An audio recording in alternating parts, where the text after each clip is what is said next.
Hey everyone, tonight we're diving into something unexpectedly revealing, and often wildly misunderstood, the day-to-day lives of Roman prostitutes. Before we dig in, if you're enjoying the content, hit that like button and subscribe.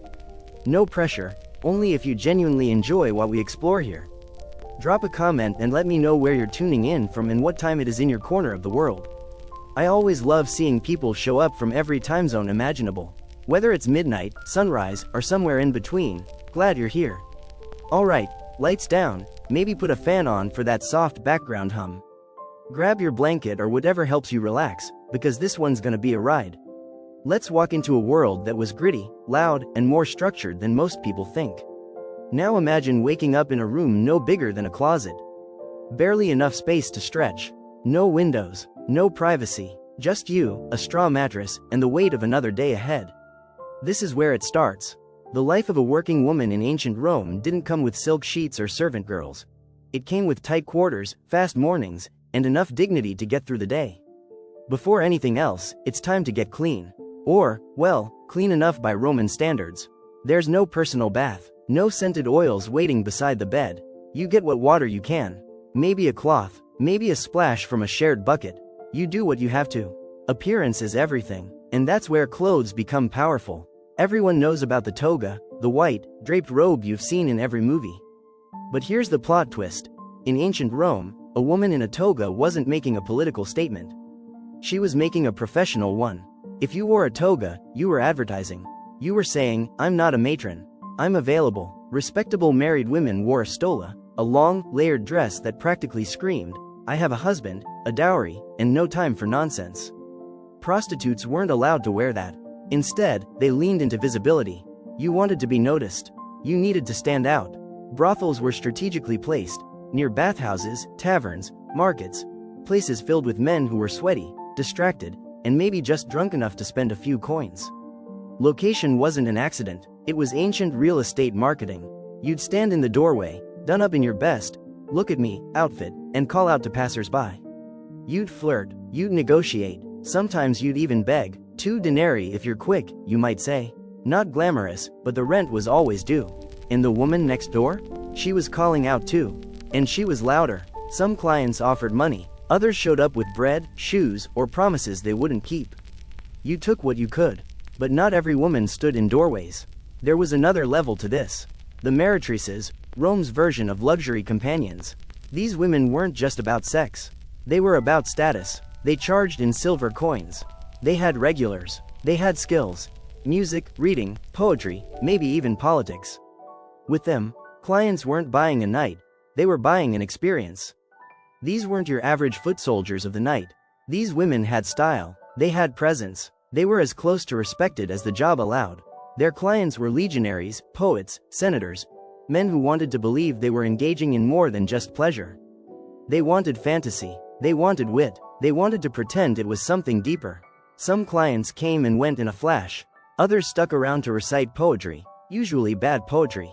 Sometimes you had to fake a smile through a conversation about the meaning of love or the beauty of the stars, when really, you just wanted him to leave and pay up. And when business was slow, you'd sit by the door, casting glances and tossing lines like bait. Today only, 2 coins. It was all about volume. You had to keep calling, keep smiling, keep surviving. If a client tried to stall or get rough, you had options. Yell, threaten, or call the bouncer, usually an ex-gladiator with one eye and a grudge against the world. Working in a tavern came with its own trade-offs. On the bright side, you had constant foot traffic, plenty of people already half drunk and looking to spend. Tips could be better too, especially from the wealthier patrons who fancied themselves generous after a few cups of wine. But the downside? You weren't just a companion. You were a waitress, a therapist, and sometimes a hostage negotiator, all rolled into one. You had to manage moods, diffuse fights, and keep the drinks flowing while fending off gropes and complaints. And no one tipped for emotional labor. The air was loud with dice games, out-of-tune liars, arguments about philosophy or politics, and constant shouting.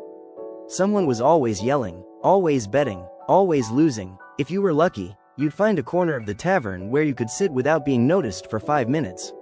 You didn't have much for protection. No security guards or emergency whistles. Just your charm, a fast mouth, and quicker feet. Some carried small knives tucked into their belts. Others relied on the bouncer, a walking scar with a broken nose and a bad attitude. Most just hoped tonight's clients weren't in the mood to philosophize about love while grabbing you with wine-stained hands. And yet, despite the danger, the chaos, the daily hustle, some women preferred working the streets over being trapped in a brothel. On the street, you had freedom. You set your own hours. You kept your own profits. You didn't have to answer to a Leno, a pimp or brothel manager breathing down your neck, skimming off every coin you earned. Sure, you dealt with drunk goats, creepy senators, and the occasional idiot who thought quoting Plato made him irresistible. But at least you had control, kind of. You learned fast. You learned to read people, to sense when something was off. You learned how to walk with purpose, how to shut someone down with a look, how to disappear into a crowd. It was survival school, Roman edition. And then there was the tax. Oh yes, even here, the empire made sure you paid your dues. Rome didn't like your profession, but they loved your money. Prostitutes were taxed, officially, 10%, just for existing in a job they pretended to disapprove of. You were looked down on socially, but still expected to cough up coin like a proper citizen. So while Rome might have judged you, they were more than happy to fund temples and roadworks off your back. And the irony? Some of those temples were dedicated to goddesses who wouldn't even take your prayers seriously. But hey, at least you could say you were supporting civic infrastructure, right? Legally, being a prostitute meant you were allowed to exist. Socially, it meant you were infamous, a category just above criminals and gladiators. You couldn't marry a Roman citizen. You couldn't hold certain rights. You were a shadow in the law, a name in a ledger, a body in a crowd. And still, the work went on. Each day blurred into the next. You'd wake up sore, maybe bruised, always tired. You'd put on your face, your outfit, your charm like armor. You'd work the streets, the taverns, the rooms. You'd deal with men who saw you as a joke, a vessel, a story to tell their friends. You kept going because the rent didn't care how you felt. Because you didn't have another option. But you weren't powerless. You had tricks. You knew how to flatter and upsell. How to spot a coin purse from 20 feet away. You could tell when someone was bluffing, broke, or dangerous. And you had friends, other women doing the same grind. You watched each other's backs. You shared gossip, food, safety tips. Sometimes, you even shared clients. It wasn't glamorous. It wasn't safe. But it was real. And for some, it was even empowering, being in charge of your own body, your own money, your own time, even in a society built to strip all that away from you. That was the life. Not a fantasy, not a scandal. Just survival, day after day, in the belly of one of history's most powerful empires.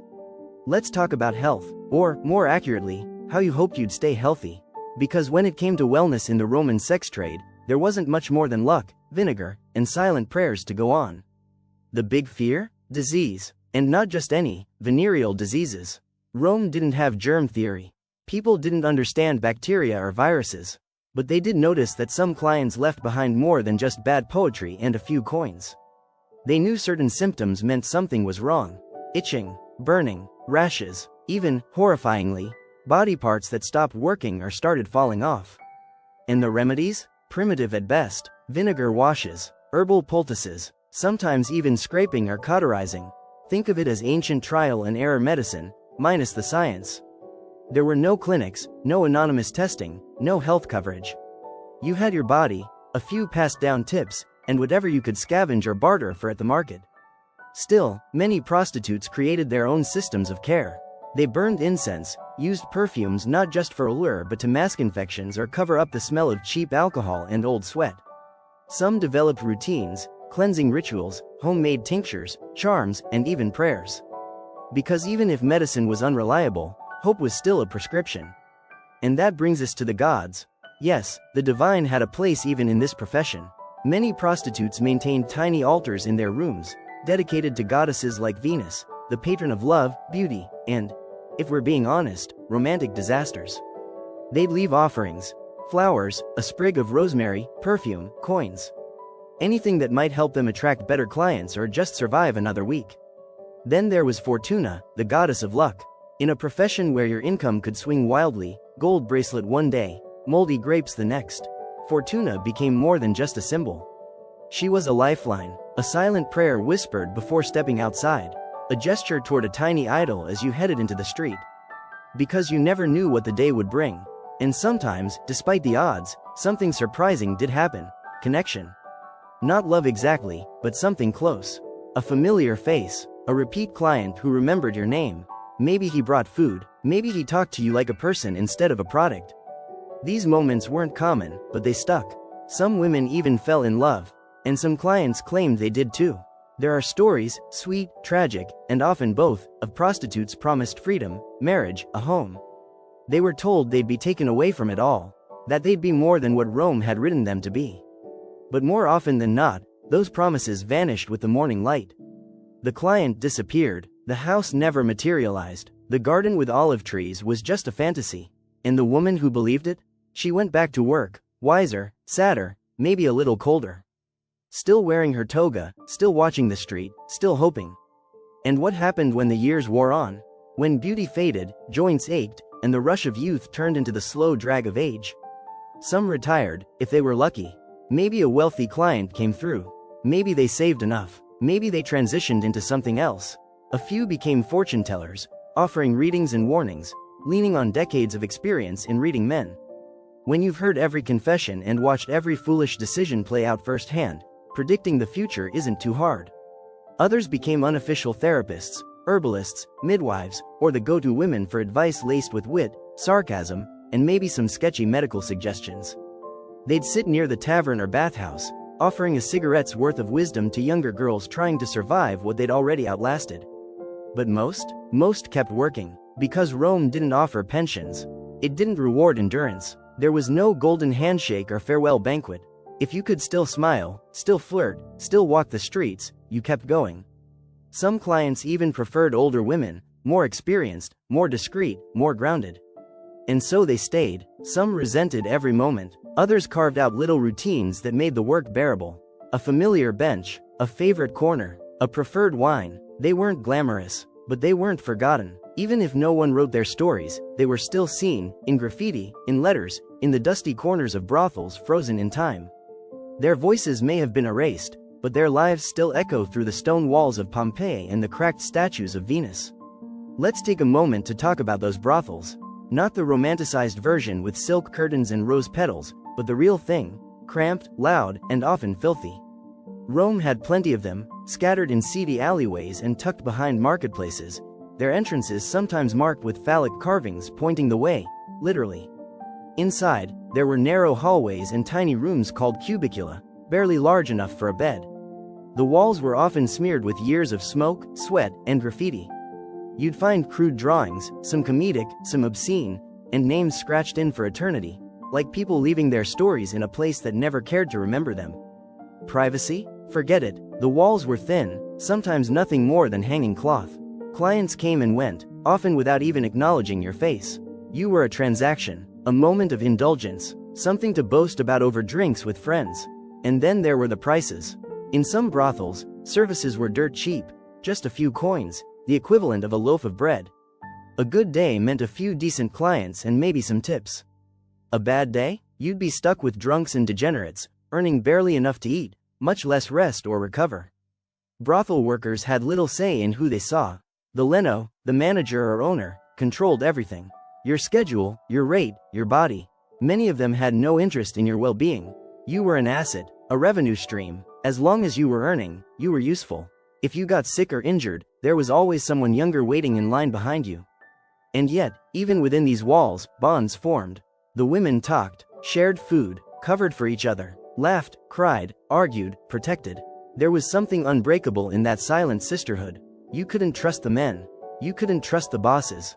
But you could trust the woman on the other side of the curtain, who knew exactly what your night had looked like.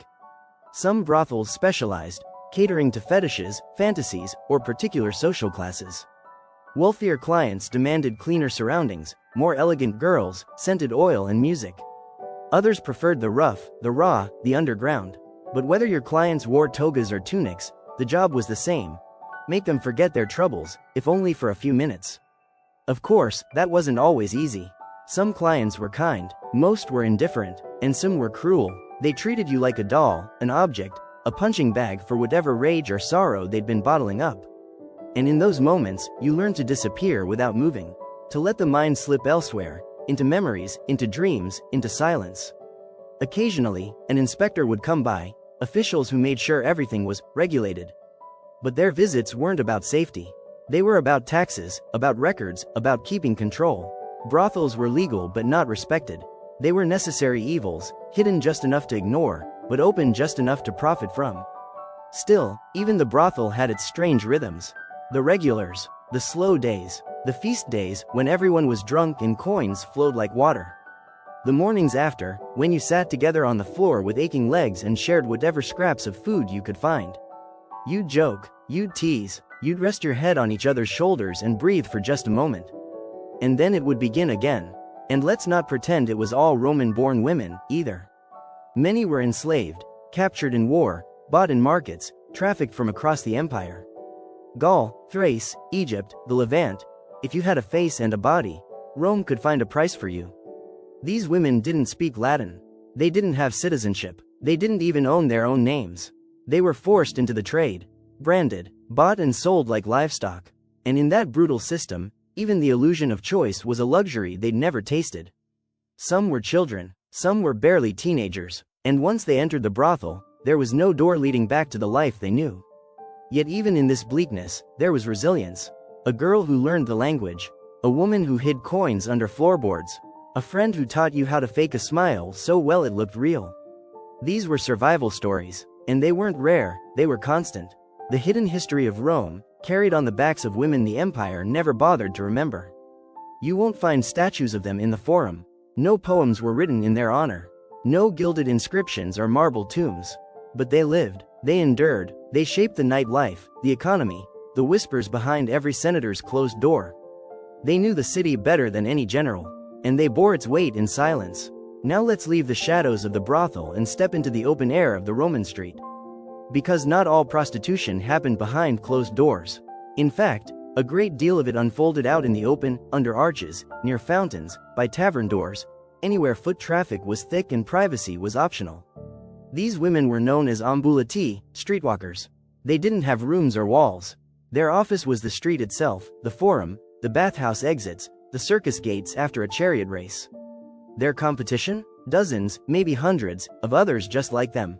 Their protection? None. They wore short tunics or simple togas, usually cheap, brightly dyed cloth that set them apart from citizens. There was no mistaking their profession. And they didn't try to hide it. They called out, winked, touched passing arms. A glance could be a negotiation. A word could be a transaction. A coin could seal the night. And the streets, they never slept. After sunset, the city transformed.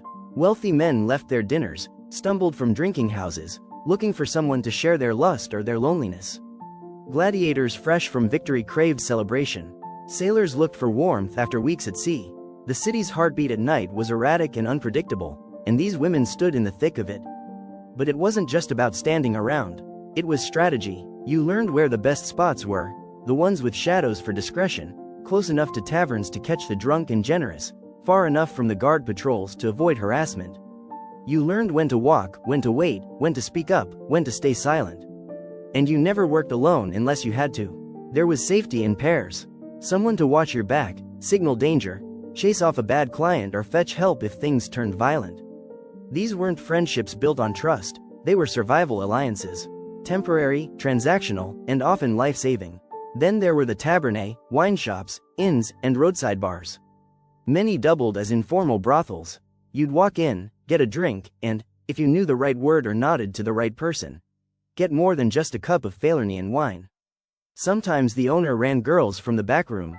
Other times, the girls ran themselves, paying a cut to keep the spot. For many, this was preferable to brothel life.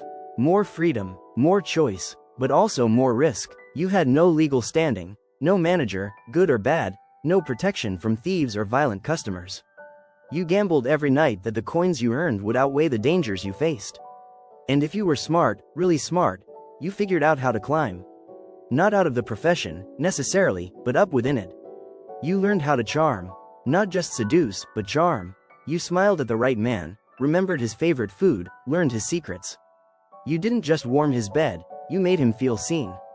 These women were the delicati, the courtesans, the elite few who catered to senators, poets, generals. They had apartments, not cubicles. They wore jewelry, sometimes even silk. They read books, wrote letters, hosted private salons. And while they weren't respectable in the eyes of Roman matrons, they were desired, envied, feared. Because with beauty and wit came power. Real power. The kind that turned clients into patrons. The kind that made wealthy men pause, reconsider, even beg. Some of these women, just a handful, even became mistresses of emperors. Not wives, of course. Never wives, but queens of the night, queens of whispered conversations, queens of influence in rooms they were never officially allowed into. Yet that kind of rise was rare. Most never escaped the grind of the street. They aged fast, laughter lines deepened, eyes dulled, the nights got longer, the coins got fewer, some were pushed out by younger girls, others by the creeping weight of exhaustion. The city didn't mourn them. They vanished like smoke, and if they died alone? There was no funeral, no burial with honors. If they had no family, no money, their bodies were dumped in paupers' graves, if they were buried at all. Just another nameless woman who had once stood under a Roman arch, smiled at a stranger, and tried to carve out a living in a city built on stone and appetite. Yet in all this, there was an undeniable strength. These women lived on their own terms, or as close to that as the empire allowed. They negotiated their value every day. They knew people's secrets. They survived where many others didn't. They existed outside the normal structures of society, but they weren't invisible.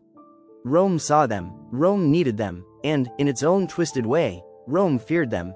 Now let's step into the world of legality, because, yes, Rome had laws about this. Prostitution was legal, entirely so, but don't mistake legality for dignity. In the eyes of the Roman state, sex work was tolerated, regulated, and taxed, but never respected. First, there was the matter of registration. If you were a sex worker, you had to register with the local magistrate. This wasn't optional. You gave your name, real or not, and declared your profession. Once that name was in the records, you were marked infamous. That wasn't just a label. It was a legal status. It meant you lost the right to testify in court, the right to marry a citizen, and the right to inherit property. And that status stuck. You could leave the work. You could marry, have children, even try to start a new life. But in the eyes of Roman law, once you were infamous, you always were. It followed you like a shadow, stamped onto your legal identity forever.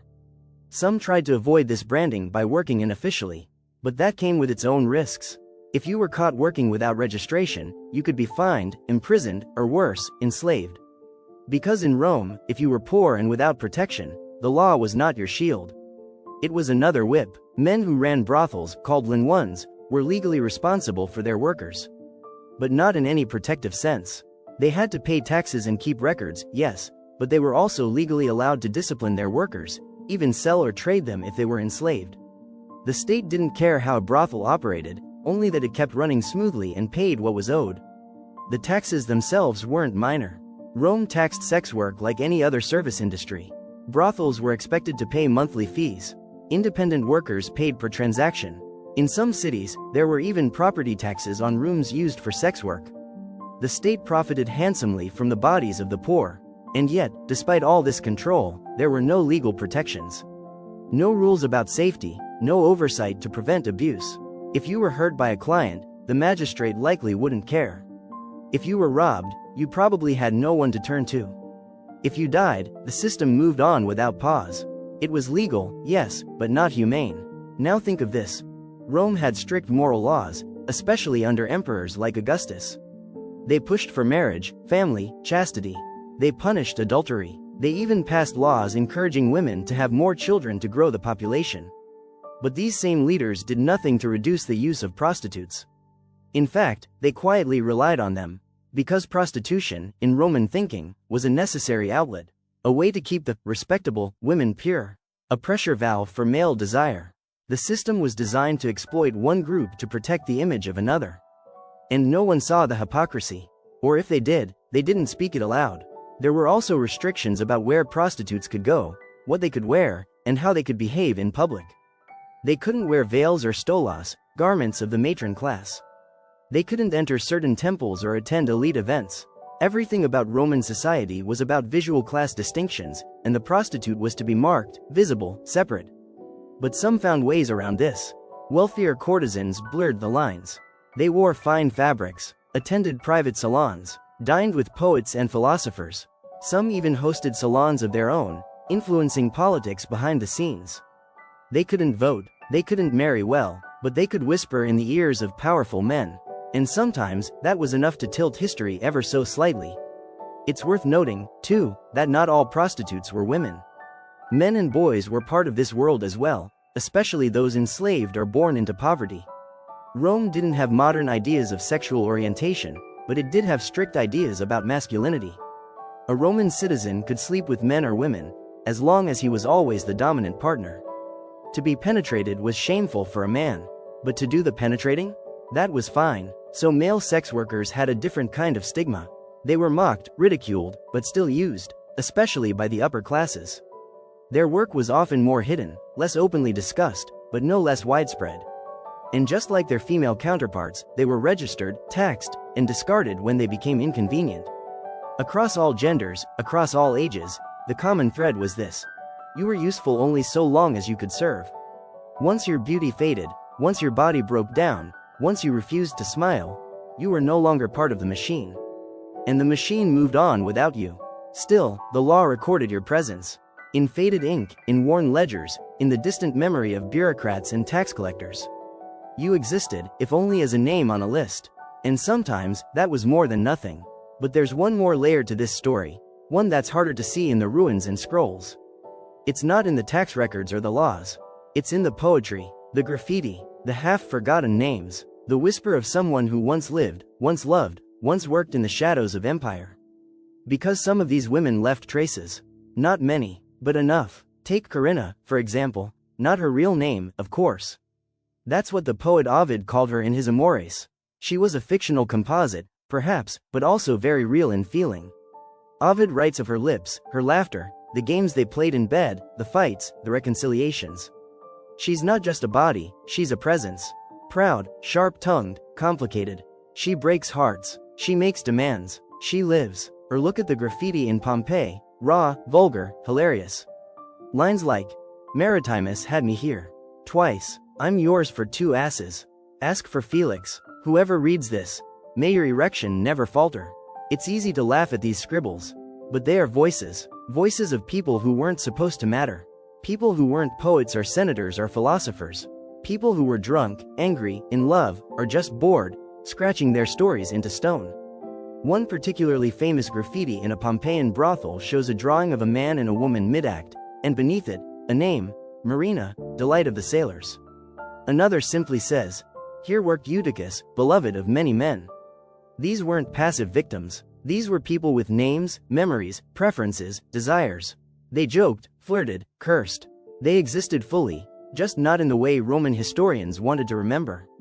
And that silence from official history? It's deafening. Almost no surviving records from Roman historians describe the daily lives of prostitutes with empathy or care. If they're mentioned, it's in passing, usually as a punchline, or warning, or a moral failing. But the women themselves? They don't get to speak. Except they did. Sometimes, against all odds, they did.